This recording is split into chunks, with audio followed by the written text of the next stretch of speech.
This book is called Miss Rumphius, and it's about this lady. Her name's Miss Rumphius, and she plants these flowers called lupins.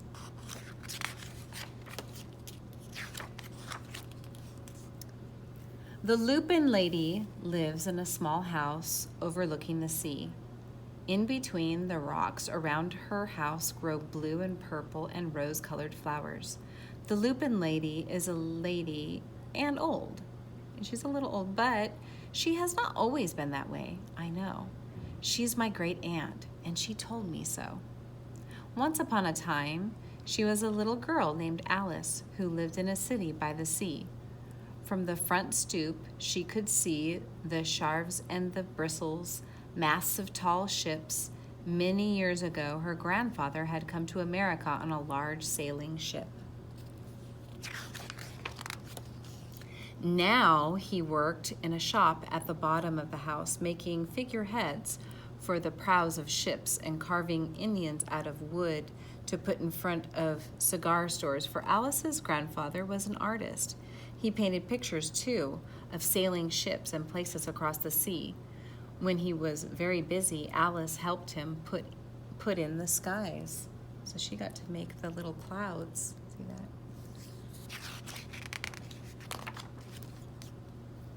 In the evening, Alice sat on her grandfather's knee and listened to his stories of faraway places.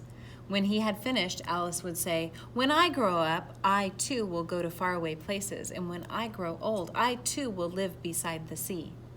"That is all very well, little Alice," said her grandfather, "but there is a third thing you must do." "What's that?" asked Alice. "You must do something to make the world more beautiful," said her grandfather. "All right," said Alice, but she did not know what that could be. In the meantime, Alice got up and washed her face and ate porridge for breakfast. She went to school and came home and did her homework, and pretty soon she was all grown up.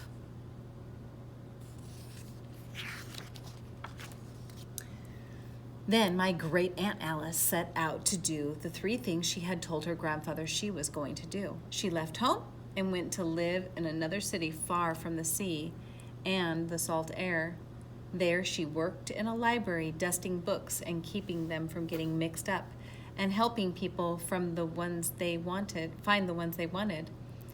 Some of the books told her about faraway places.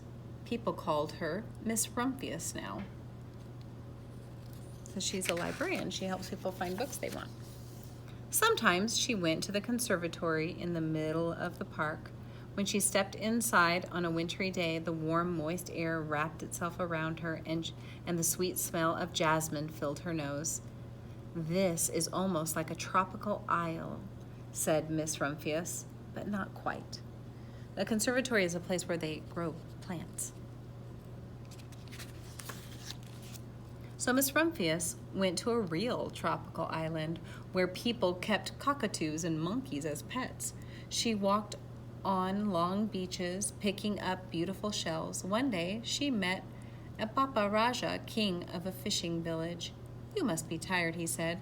"Come into my house and rest." So Miss Rumphius went in and met the Papa Raja's wife. The Papa Raja himself fetched a green coconut and cut a slice off the top so that Miss Rumphius could drink the coconut water inside.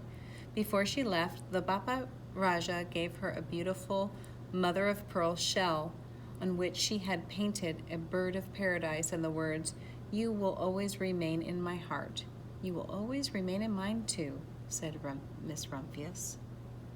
So she met new friends there that she became close with on that island.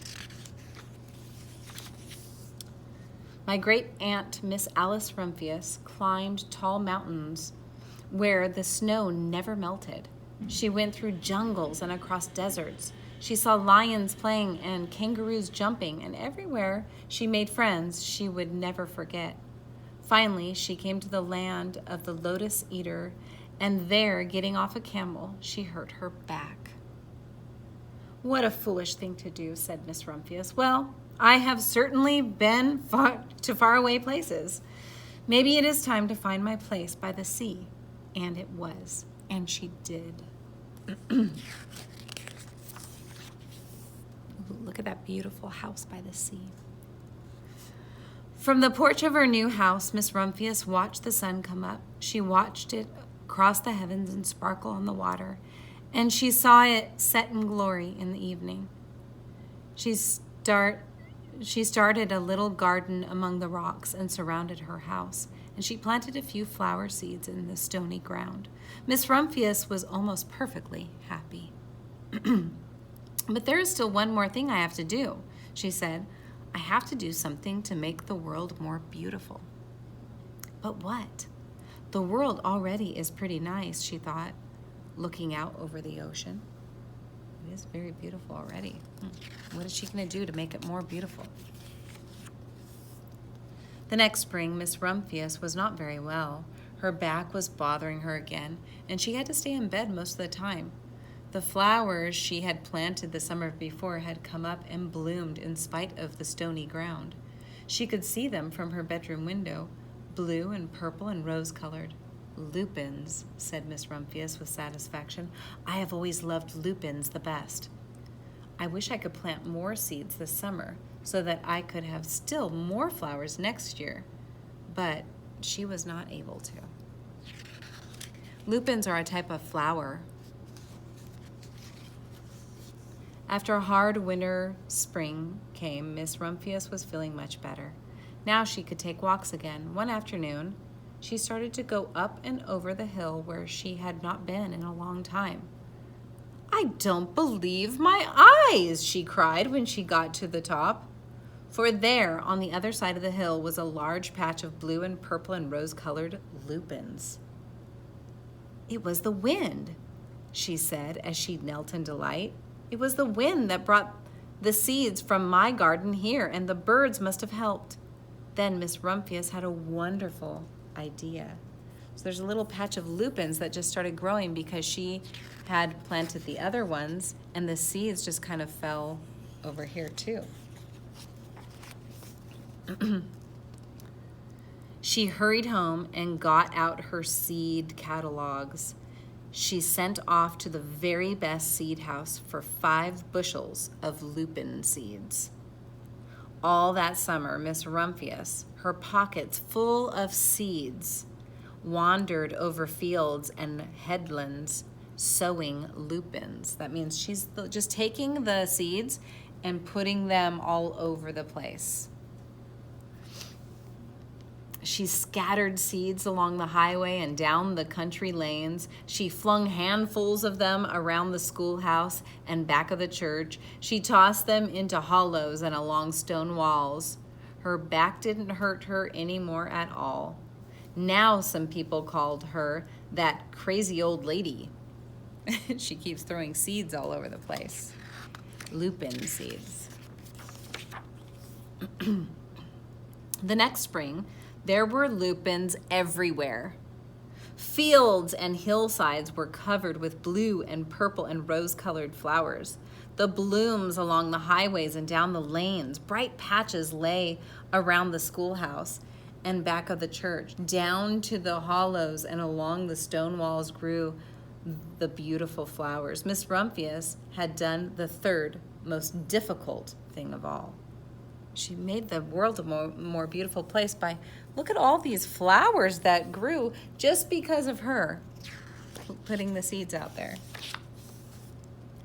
My great Aunt Alice, Miss Rumphius, is very old now. Her hair is very white. Every year there are more and more lupins. Now they call her the Lupin Lady. Sometimes my friends stand with me outside her gate, curious to see the old lady who planted the fields of lupins. When she invites us in, they come slowly. They think she is the oldest woman in the world. Often she tells us stories of faraway places. When I grow up, I tell her, I too will go to faraway places and come home to live by the sea. That is all very well, little Alice, says my aunt, but there is a third thing you must do. What is that? I asked. You must do something to make the world more beautiful. All right, I say. just like what her grandpa told her. But I do not know yet what that can be. Look at all those lupins grew just because of Miss Rumphius. This is a really wonderful story. Miss Rumphius. Do you think it's real or make-believe? I think it could be real. Also, the setting in the story is really, most of it's happening like in her cottage by the sea, but some of it happens in a faraway land. Miss Rumphius is definitely the main character of the story, but there are also other characters in the story too, like the little girl Alice and the grandfather. Okay, we're gonna do an art project where you get to paint your own lupins, and it'll be really fun. So I hope you enjoy, and happy Earth Day week.